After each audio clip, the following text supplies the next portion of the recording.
Dito tayo ngayon sa MJ Arena. My name is Ronald Alan Turlam, your daily vlogger in Toronto, Canada. At nandito tayo ngayon para imbitahin natin o interviewin natin ang isa sa mga team marshals ng Manny Pacquiao dito sa arena. Let's go! Ayan, live tayo ngayon sa Pet Maluk Canada TV vlog sa YouTube natin.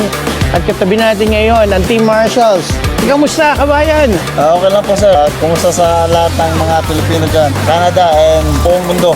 There you go. Kamusta ang preparation ng ating pambansang kamao? Okay lang naman. Okay lang naman po. Mukhang busy-busy ngayon, ha? Oo, busy-busy. So, this day, magkakaroon tayo ng weigh-in.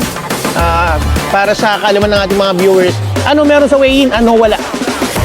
Ano po? Ano meron, ano wala sa weigh-in? Pareho na. Ang meron ngayon, maka-recover yung mga boxers.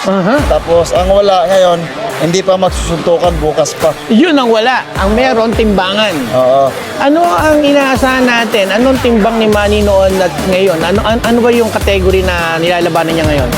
As of now, same pa rin yung ano niya eh. Same pa rin yung fighting weight niya eh. Fighting weight, which is? 147. 147 pounds.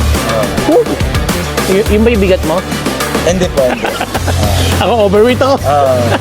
Anyway, how do you guys prepared for this fight? Ano pa rin, same. Gutom yung gutom.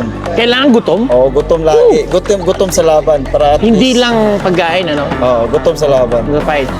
Okay, so can you explain to me ano yung gutom sa laban? Ano yun? Ano yun? Yung gusto mong manalo by knockout. May knockout. Matagal na rin tayong hindi nakakita na mag-knockout ang ating pambansang kamao. At his age, 46. Ano sa palagay mo? Kaya pa rin niya pwede siya 50 pa rin. 50 na mataas, 50. Kaya pa niya maging world champion. Kaya pa niya. Ayan, pwede mo bang ikwento sa amin ang yung journey mo bilang isang team Pacquiao? Dati, boxer ako. Isa akong world champion.